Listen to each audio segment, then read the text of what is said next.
Hey, David. I just got back from the hospital your mom's staying at today. The doc said she's getting discharged this month. Oh, really? Oh man, I gotta tell you, I thought it was just a broken bone. I had no idea she'd end up staying in the hospital this long. I'm so pleased she's finally going to be getting out. She must be so relieved. What did she say? I guess she is glad. But we're not out of the woods yet. You know, there's still the minor issue of her not being able to walk and talk at all. What are we going to do about that? She still has to get around on crutches. So what? So who's going to look after her?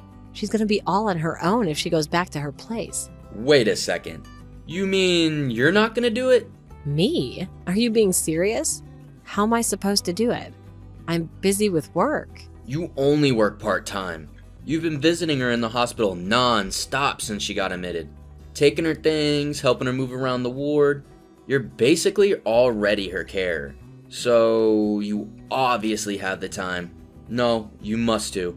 I only did those things because you asked me to. It's not like I didn't make sacrifices. Well, the only difference now is instead of helping her at the hospital, you'll be helping her at home. What's the problem? To tell you the truth, I wasn't exactly crazy about driving to the hospital every day either. I only did it because there was no one else. Believe me, I didn't want to. Did you forget how badly she bullies me? Shouldn't that be past tense? She stopped recently, right? I think she realized the error of her ways because you were so kind to her in the hospital, you know? I bet she feels bad about the bullying now since you're constantly going out there taking her things. My mom's changed, Kelly. I'm pretty sure that's only because there are other people around. She just wants them to know how horrible she is to me. She still grumbles and complains about the pettiest things when it's just the two of us. Not only that, but she still barks orders at me over messages, just like always. You're a big girl, babe. You're strong enough to take it. Anyone has what it takes to look over for her mom, it's you.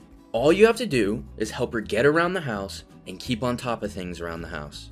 I mean, you're so good at it at this point. It'd be a shame to let your skills go to waste, right? Right? What? All I have to do? You talk like it's nothing. It's not a question whether I'm capable or not. It's a question whether I get to live my own life. Besides, my responsibilities for the world. Besides, my responsibilities would skyrocket. The hospital's been taking care of the food and cleaning until now, but that all falls to me at her place. I'd be going from helping her out a little here and there to being her literal full-time caretaker. Don't be ridiculous, babe. It's a broken leg, not dementia. There's still plenty she can do. It's fine. Take a chill pill. No. You don't understand.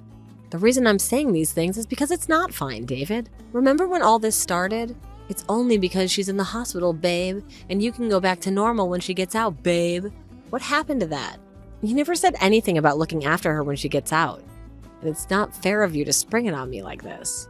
What do you suppose we do with her then? We? She's your mom, David.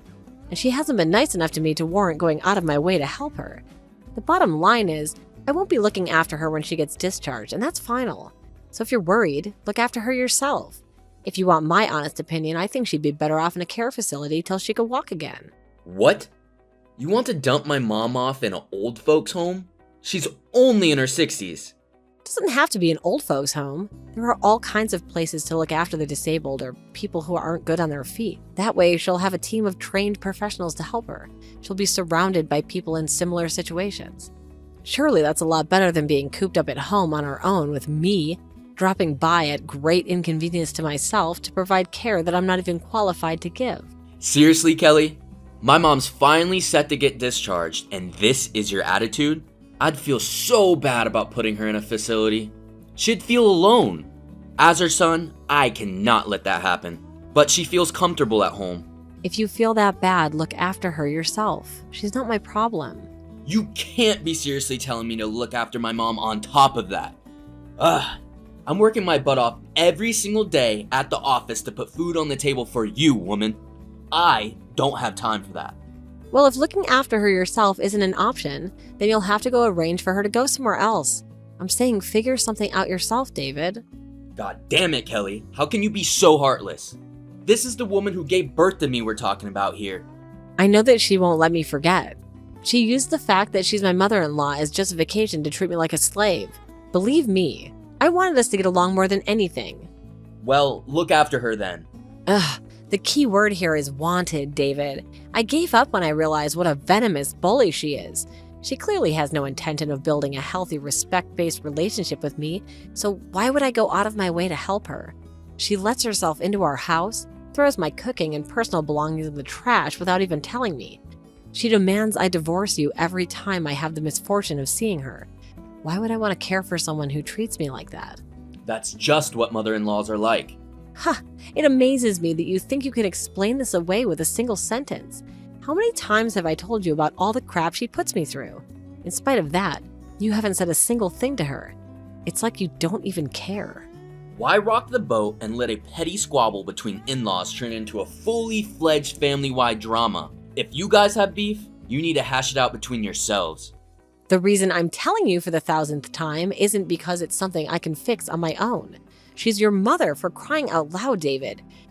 You should be the one responsible for arranging her care. Well, fine. I see how it is. Looks like I'll have to deal with this myself. I need you to carry on looking after her till she gets discharged. But I will figure out something when she does. Wait, really? I'm repeating myself here? But let me make it crystal clear that I will absolutely not drive to or from her house to look after her when she gets out. Jeez, enough already. I heard you. You know, you got some nerve, you know that, woman? I'm busy enough as it is, and now you're palming your jobs off on me. Everyone knows it's the wife's sworn duty to look after in-laws, but obviously common sense doesn't apply to you. Sworn duty? I think that might be pushing it a little. You know, I actually wouldn't mind looking after her if she wasn't so horrible to me. Whatever, I've heard enough. I'm going to take care of everything to do with her discharge, and the arrangements afterwards. In return, I need you to keep your mouth shut about her for a change. Fine by me, as long as I don't have to look after her. Fine. Don't forget this conversation.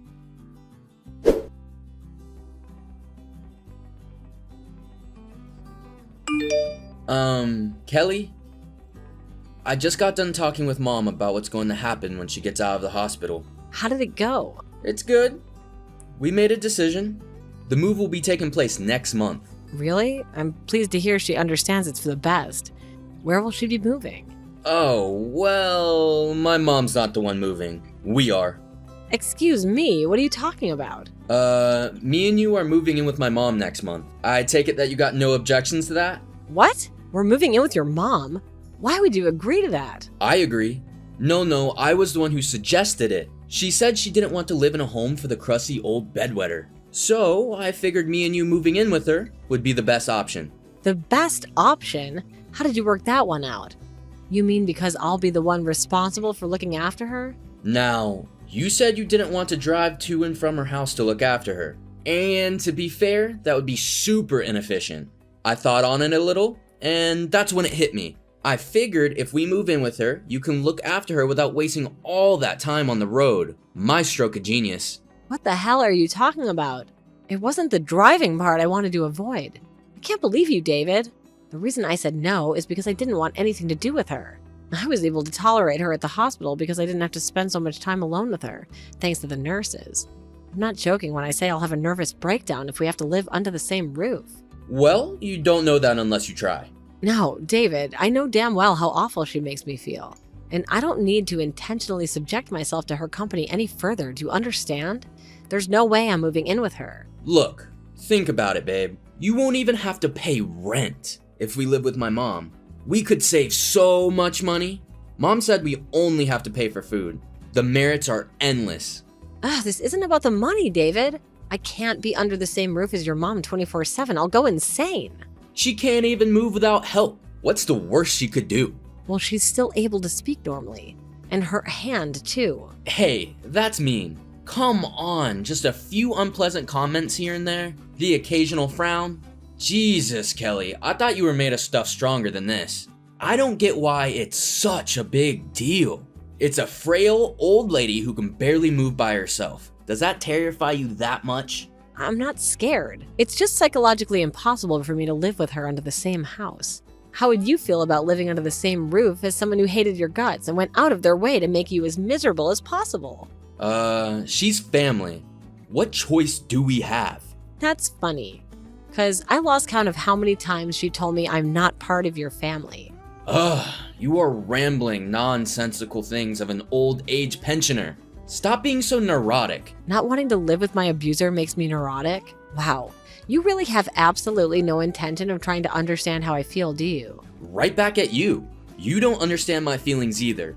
Why do you think I suggested we move in with her? I did this for you. You said you didn't want to waste time driving to and from her house, so I came up with an alternative.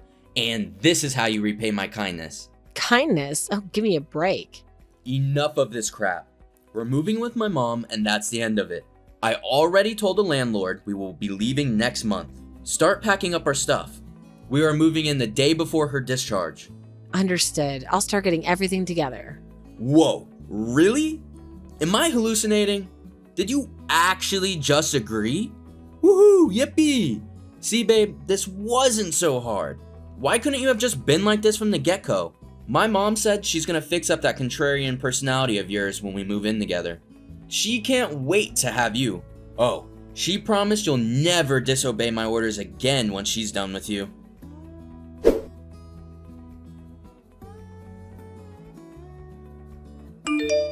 Hey Kelly, are you done with everything at the apartment? Yep, I'm just about to leave and hand the key back to the landlord. Oh good, the removal van just got to my mom's place. They're carrying our stuff in now. Cool. Jesus Lord, some of these boxes are so dusty. Couldn't you have made them look a little more presentable before sending them off with the removal guys? They're gonna think we're poor. Make sure you clean up once we move in. And I'm not gonna let you make a mess of my mom's house. Do it yourself. Hey, don't disobey me, woman. I was at work all day yesterday and I'm tired. Besides, I'm exhausted from changing mom's bedsheets and taking out the trash just now. Hey, wait a sec. Something's not right. The removal guys only brought my stuff in. What happened to yours? Is there a problem? Nope, no problems. I'm not moving in with you. Good luck caring for your mom. You're not moving in with us? What are you talking about? Is this some kind of prank? I never agreed to move in the first place, and that's why I won't be joining you. But you said you would. Wait, let me check the message. Yeah, you said you understood. That was in response to you ordering me to start packing up our things. What the hell? How can you do this to me on the day of the move? If you didn't want to come, you should have just freaking told me.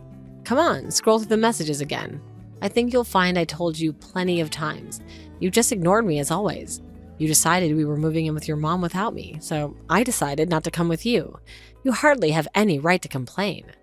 What about my poor mom? I work full time. I don't have time to be a goddamn living carer. Not my problem. I told you I did not want anything to do with her. This could have all just been avoided if you just listened. Looks like your stubborn arrogance finally came back to bite you in the ass, huh, David? She would have kicked the bullying into high gear when she had me at her place. I would have been so dependent on her, I wouldn't have been able to do a thing about it.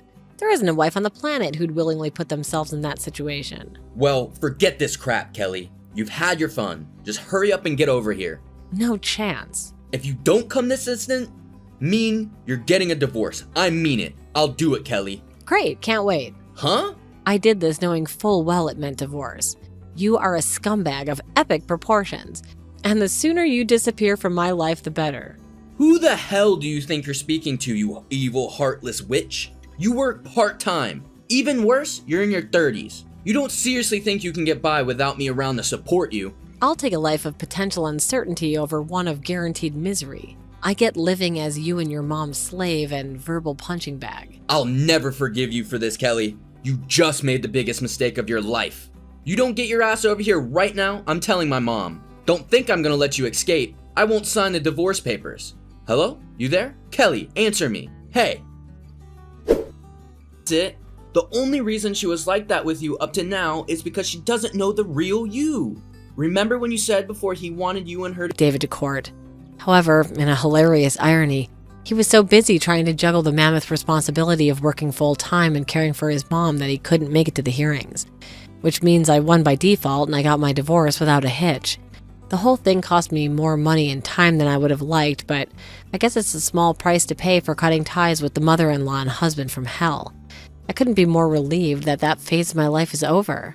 David sent me a letter of apology through his lawyer and everything was finalized. Needless to say, the letter on which nothing was written but a hastily scribbled "please take me back" went in the trash immediately. I guess he was too busy to write anything else. I'd like to think that his writing was interrupted by yells of, "Son, I need to use the toilet again." Realizing his only two options were to look after his mom himself or put her in a care home, he decided to try and set the wheels in motion for the latter. But his mom, who other than her bad leg was absolutely fine and pretty energetic for her age, was vehemently opposed to the idea of giving him the telling off of a lifetime even for just suggesting it. The thought that he's far too busy to look for love again is incredibly reassuring, because it means no one else will have to go through what I went through, and he has to suffer the consequences of his actions all on his own. I hope the two of them stay confined to their bitter, hostile, stress-filled world as long as possible. That way they won't be able to bother anyone else. I decided on a career change while me and David were working through the divorce proceedings, and started by studying to be a caretaker. I passed my exams with flying colors and a year of study, and now I work full-time at a care home. You might think it's odd, but it wasn't because I didn't like the thought of looking after people that I refused to move in with David's mom. It was because I didn't want to look after her. Things can get stressful at work, but it's nothing compared to what I went through back then. And while I may come home exhausted every night, I know that I'm making a difference in the world, and that's an amazing feeling. And want to know something else that's nice? Getting paid for my work. If I'd been dumb enough to move in with David's mom, I wouldn't have seen a cent for my efforts. I'd be lying if I said I wasn't anxious about what the future might hold back at the time of my divorce. But everything went surprisingly smoothly, and I'm enjoying adjusting to my new life. I'll never suppress my feelings for the sake of another person again, because if you do that, whose life are we really living? My number one priority is my own happiness from here out. Who knows? Maybe I'll meet someone someday to share it with.